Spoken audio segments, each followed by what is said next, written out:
அப்புறம் இன்னைக்கு என்ன சமையல்? இன்னைக்கு சிக்கன் எடுத்துட்டு வாங்க சமைக்கலாம். சிக்கனா? நாட்டுக்கோழி. நாட்டுக்கோழி. நம்ம தோட்டத்துக்கோழிலாம் வேணாம், நம்ம போய் கடையில பிடிச்சிட்டு வந்துட்டா. தோட்டத்துக்கோழிலாம் இல்ல. ஆமா, பேத்தின்ட்டாண்டி விடமாட்டாங்க. அவங்க ரொம்ப ஃபேவரட்டா. ரொம்ப போய் இன்னைக்கு கடையில கடையிலயே எடுத்துட்டு வாங்க, கட் பண்ணி எடுத்துட்டு செஞ்சிடலாம். எல்லாத்துக்கும் வணக்கங்க. இன்னைக்கு என்னன்னா நம்ம தோட்டத்துல சிக்கன் கிரேவி, சப்பாத்தி செஞ்சிடலாமா? செய்யலாமே, சாப்பிட நான் ரெடி. ஏன்னா இதை வச்சுனாலும் நம்மளுக்கு கொஞ்சம் வாய்க்கு ருசியா விதமா கிடைக்குது. அப்படிலாம் ஒண்ணும் இல்லைங்க, நான் எப்பவுமே நல்லா செய்வேன். எப்பவுமே சமையல்லாம் நல்லா செய்வீங்க. நான் போய் சிக்கன் எடுத்துட்டு வாங்க. நாட்டுக்கோழி எங்க காட்டு பார்க்கலாம். நாட்டுக்கோழி கொடுங்க, நம்ம ஆடியன்ஸ் கிட்ட காட்டிட்டு வந்துடலாம். பாருங்க, சிக்கன் கிரேவி நாட்டுக்கோழி.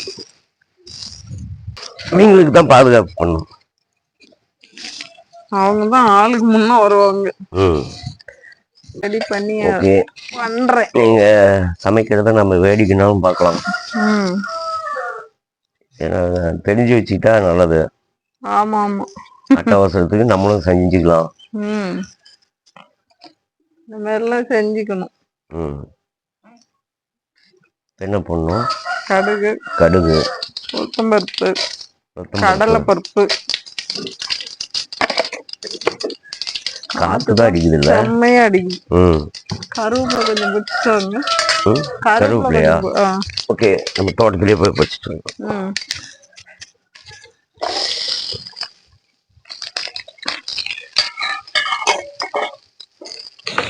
ரொம்ப எல்லாம் இது பண்ணிட்டாங்க, உருவிட்டாங்க.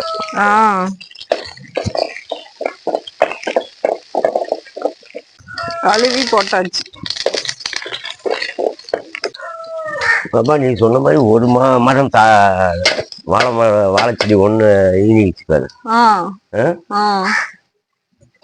தாறு ரொம்ப பெருசா விட்டுருக்குது. சின்னதா பெருசோ தார் வந்துதா இல்லையா?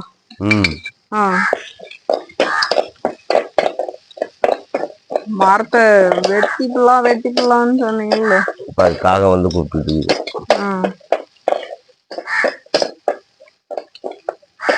மரணாயிரா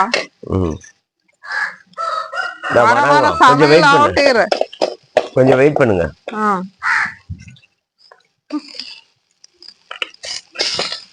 காத்தடிக்குது.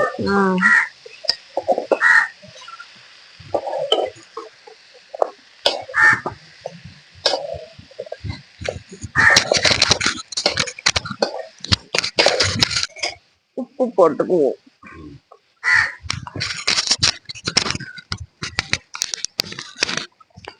புகை அடிக்குது, அந்த பக்கம்தான் புகை போகுது. நாட்டுக்கோழி கிரேவி சப்பாத்தி. அங்க பாரு எப்படி அந்த சமைக்கிறத எட்டிட்டு பாத்துட்டு இருக்குதுன்னு. உனக்கு என்ன பிரச்சனை? எதுக்கு அப்படி என்ன ஏதாவது கொடுத்தீங்கன்னா வாங்கி சாப்பிட்டு ஓடி போயிடலாம் தான். ஏற்கனவே எடுத்துட்டு தான் போயிட்டு அப்புறம் என்ன இதுல வர மாதிரி. அது மாதிரி கேஸ் தெரிஞ்சா அப்படிதான் கேட்பாங்க. அது வந்துட்டு பாரு வந்துட்டு அது யாருக்கிட்டையும் பயந்துக்காது. நான் எங்க போறேன்னா அங்க வரும். ஏன்டா பப்ளோ?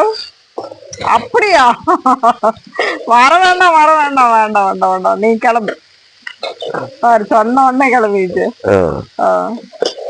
சொன்ன உடனே கிளம்பல, நான் பக்கத்தை இப்படி சாய்ச்ச உடனே என்னமோ போடுறான் போனது அப்படின்னு சொல்லிட்டு வந்து எட்டி பாக்குது. இப்படி பல்ப் வாங்கிட்டு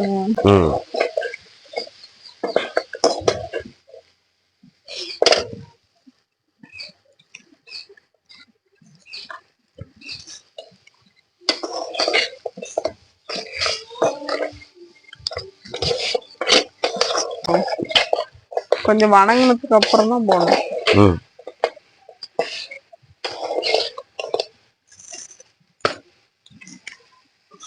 எப்பவுமே கறி குழம்புக்குலாம் அதிகமா தக்காளி சேர்த்தக்கூடாது, அப்பதான் அது ஒரு டேஸ்டா இருக்கும்.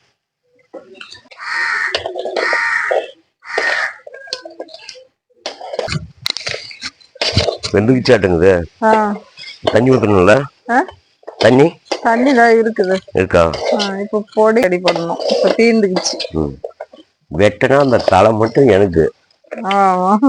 ஒரு படத்துல சொல்லுவாங்க அந்த மாதிரி, வெட்டினா தலை எனக்கு.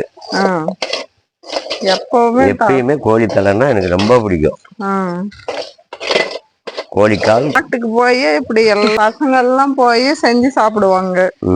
மிளகாத்தூள் வீட்டுல அரைச்ச செலவுத்தூள் செம்மையா இருக்குது இந்த டைம். சின்ன ஸ்பூனுங்க, அதனால எத்தனை ஸ்பூன் போடுறோம். இல்ல அள்ளி கொட்டுங்க. எவ்வளவு போட்டாலும் எனக்கு ஒண்ணும் பிரச்சனை இல்ல.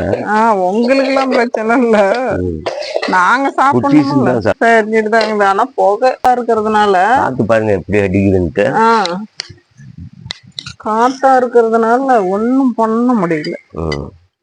மஞ்சத்தூள் போடாத விட்டுட்டு போட்டுக்கலாம். காசா பணமா அரை ஸ்பூன் சேர்த்துதான் போட்டுக்கலாம். அப்படியா?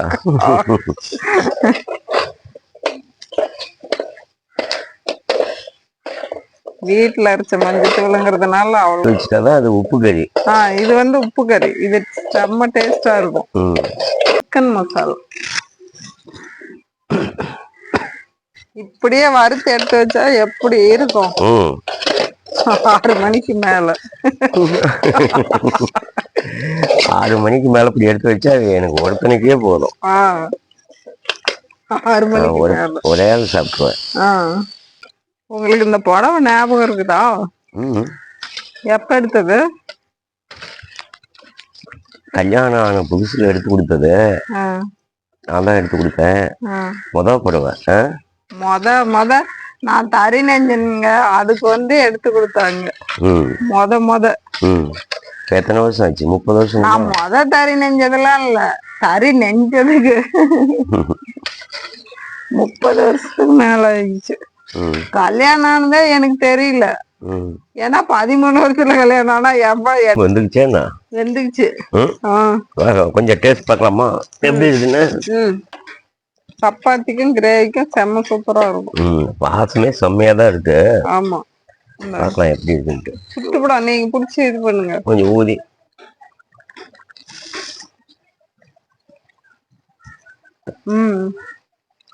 இது வந்து அப்பெல்லாம் 5-6 பேர் சேர்ந்து போய் செஞ்சு சாப்பிடுவாங்கல்ல, காட்டுங்கள வச்சு செய்யணும் அந்த மாதிரி. இது சப்பாத்திக்கு செம்மையா இருக்கும் கிரேவி. ஆமா, செம்மை. 2 பீஸ் போடு சாப்பிட்டு ஒதுக்கிதுப்பா. அதுவும் அந்த கறி வணங்கும் போது இந்த உப்பு கறின்னு சொல்லிட்டு எடுப்பாங்கல்ல, அது செம்மையா இருக்குங்க. செம்மையான டேஸ்ட்.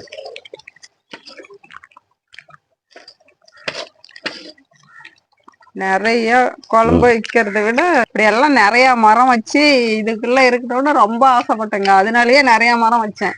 ஆனா மலை நெல்லிக்காய் மரம் கொஞ்சம் பெருசாகி செத்து போச்சு. செண்பக மரம் பெரிய மரமா ஆகி அதுவும் செத்து போச்சு. அப்புறம் இருக்கிற மரம் இப்போ வச்சது. அதே மாதிரி இந்த தென்னை மரமும் ஒரு மரம் வச்சு காய் வந்ததை வெட்டிக்கிட்டாங்க. இப்போ வச்சது இதுவும் பெருசாகிடுச்சு.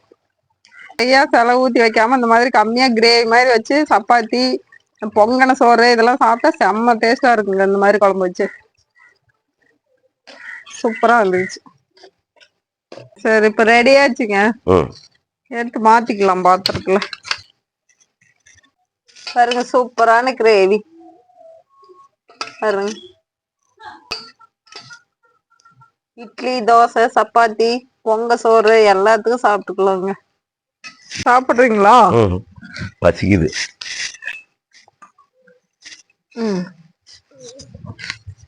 சப்பாத்தி அதாவது கோதுமை சப்பாத்தி. நம்ம ரேஷன் கடையில வாங்கின கோதுமையில அரைச்சு சப்பாத்தி செஞ்ச சப்பாத்தி. வாங்க சாப்பிடலாம். வாங்க சாப்பிடலாம். கூப்பிடாதே சாப்பிட ஆரம்பிச்சுட்டு நடக்குது பசியில.